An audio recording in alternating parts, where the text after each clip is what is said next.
সব ভুল বোঝাবুঝি মিটিয়ে নিয়ে অপুকে কাছে টেনে নিল আর্য। হ্যাঁ বন্ধুরা, এমনটাই দেখা যাবে। তাই সম্পূর্ণ জানতে ভিডিওটিতে লাইক দেওয়া, চ্যানেলটি সাবস্ক্রাইব করে দেখতে থাকুন। গল্পের শুরুতেই দেখা যাবে মীরাকে মিস্টার ভাস্কর কল করে। তখন মীরাকে বলে, আচ্ছা সার্ভে রেডি তো? তখন মীরা বলে, না না, একটু বাকি আছে।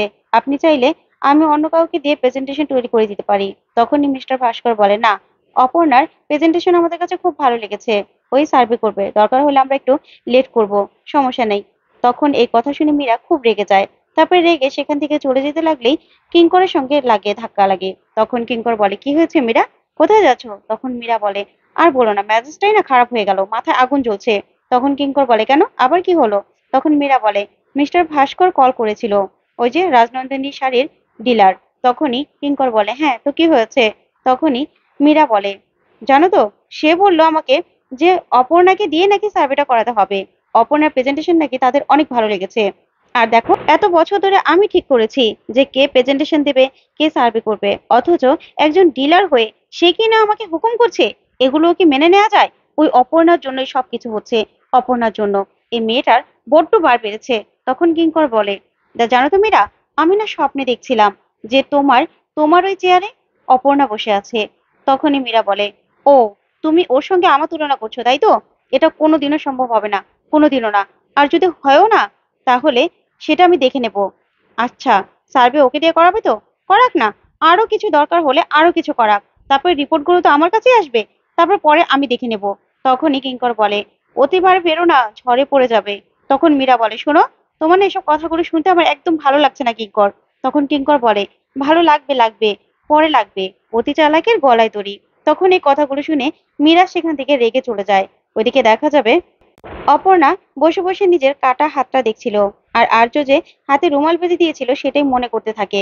তখনই মীরা সেখানে যায় আর গিয়ে বলে, অপর্ণা, তুমি রিপোর্টটা রেডি করেছো? তোমার কাজ শেষ হয়ে গেছে? তখনই অপু বলে, না ম্যাডাম, একটু বাকি আছে।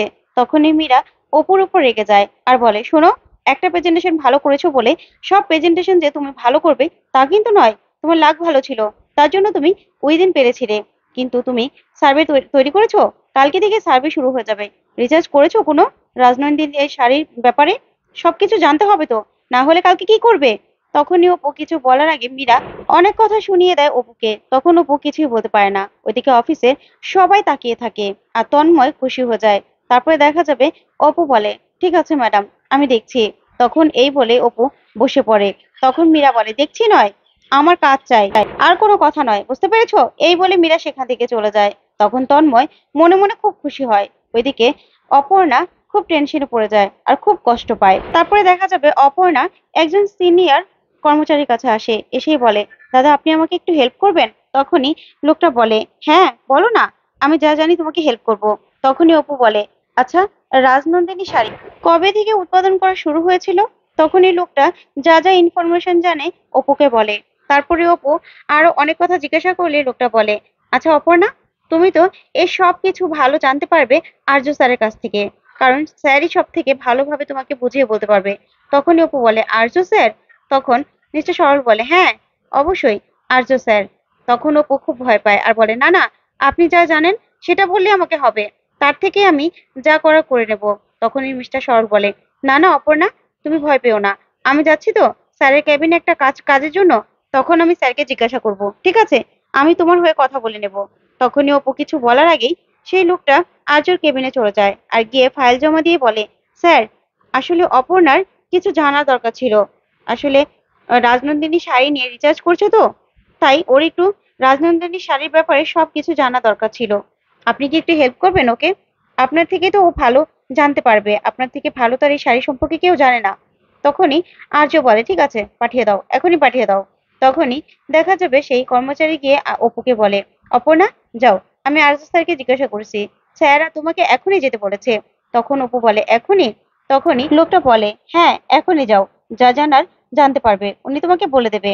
তখন দেখা যাবে অপু ভয়ে ভয়ে আর্যর কেবিনে যায়। তখন আর্যকে বলে, স্যার, রাজনন্দিনী শাড়ি সম্পর্কে আমার একটু জানা দরকার ছিল। আসলে কালকে থেকে সার্ভে শুরু হবে তো। তখনই আর্য রেগে যায় আর বলে, আচ্ছা, সেটা তো তুমি আমার কাছে এসেই সরাসরি জিজ্ঞাসা করতে পারতে, সেটা আরেকজনকে পাঠাতে হলো কেন? আরেকজনকে কেন বলতে হলো?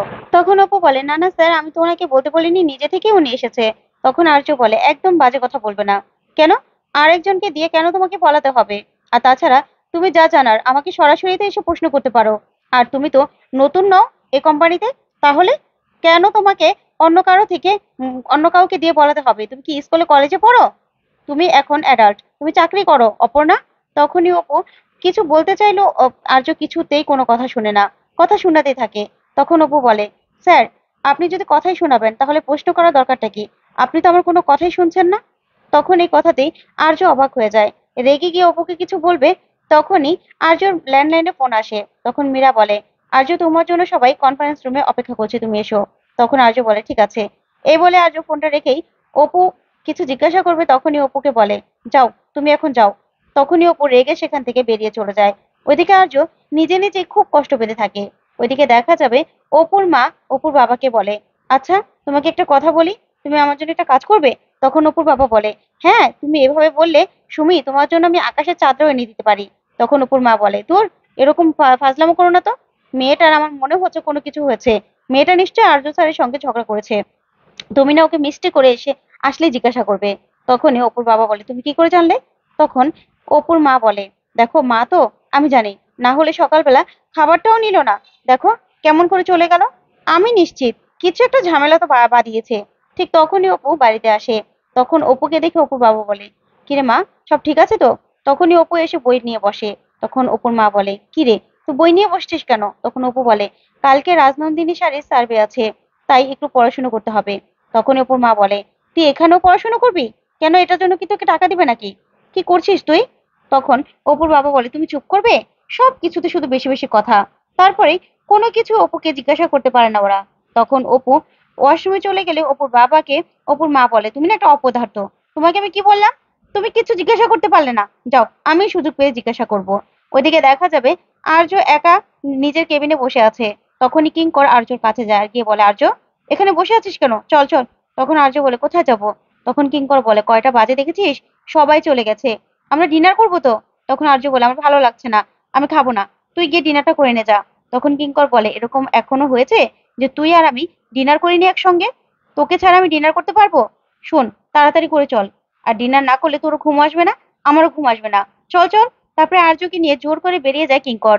তখনই আর্য অপর্ণার ডেস্কের সামনে দিয়ে যাচ্ছিল। তারপরে অপর্ণার চেয়ারে এসে বসে, আর বসে কোথায় যেন হারিয়ে যায়। তখন কিঙ্কর বলে, আর্য, তুই কি ভুলে গেছিস?